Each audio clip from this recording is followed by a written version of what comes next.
வணக்கம் நண்பர்களே. இப்போது என்னுடைய காருக்கு வந்து ஆயில் இல்லைன்னு சொல்லியிருந்தேன் பார்த்தீங்களா. ஆயில் வாங்குறதுக்காக வந்திருக்கேன்.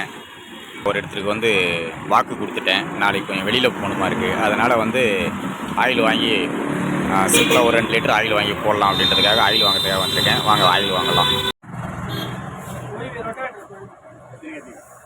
ஓகே, இந்த ஆயில் எவ்வளோண்ணா? எத்தனை வேணும்? எவ்வளவு? கிலோ 340 ரூபா பண்ணணும். 340. சரி, ஓகே.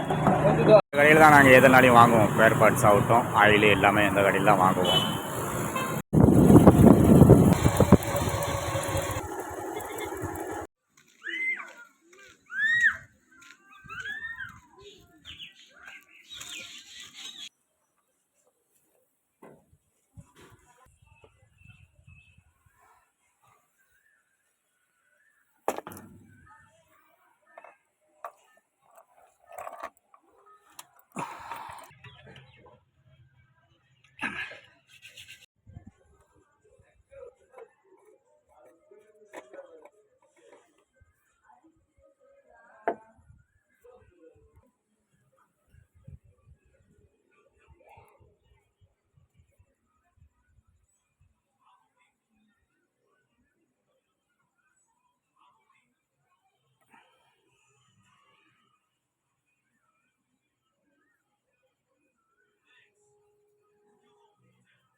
ஆயில் ஊற்றிருக்கோம்.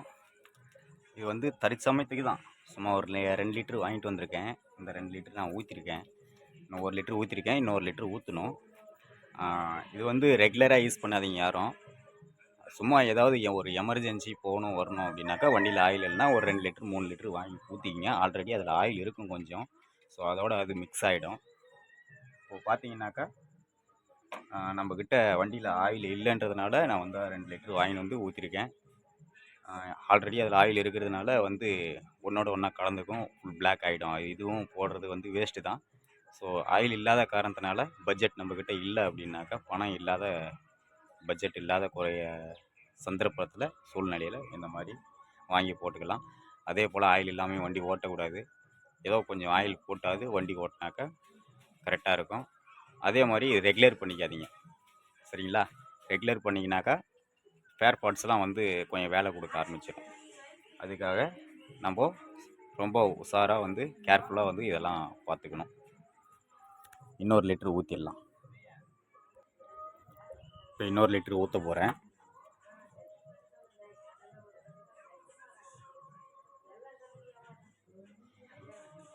ஏன்னா வந்து உங்களுக்கு இது வந்து 7.5 லிட்டர் கேஜ். இது இந்த வண்டியோட கெப்பாசிட்டி வந்து 7.5 லிட்டர் கேஜி. 7.5 லிட்டர் கேஜின்னும் போது நம்மளுக்கு எப்படி பார்த்தாலையும் வந்து ஒரு 2500 ஆயில் ஃபில்டரோடு சேர்த்து வந்து நம்மளுக்கு ஒரு 3500 கிட்ட வரும். ஸோ அந்த பட்ஜெட் இல்லைன்றதுனால சமயத்துக்கு நாளைக்கு கொஞ்சம் வெளியில் போக போகுது. நம்ம வாக்கு கொடுத்ததுனால இது வந்து நம்ம மாற்றிட்டுருக்கோம். பாருங்கள், நிறைய நண்பர்கள் வந்து வீடியோ பார்க்குறீங்க, சப்ஸ்கிரைப் பண்ண மாட்டேங்கிறீங்க, ஷேர் பண்ண மாட்டேங்கிறீங்க.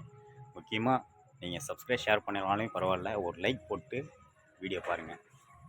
இந்த மாதிரி வந்து ஒரு அர்ஜென்ட்டுக்கு ஆபத்துக்கு மட்டும் யூஸ் பண்ணிக்கிங்க.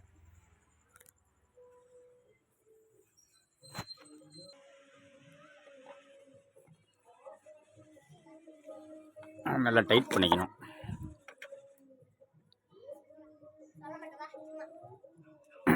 ஓகே, ஃபுல் டைட் ஆச்சு.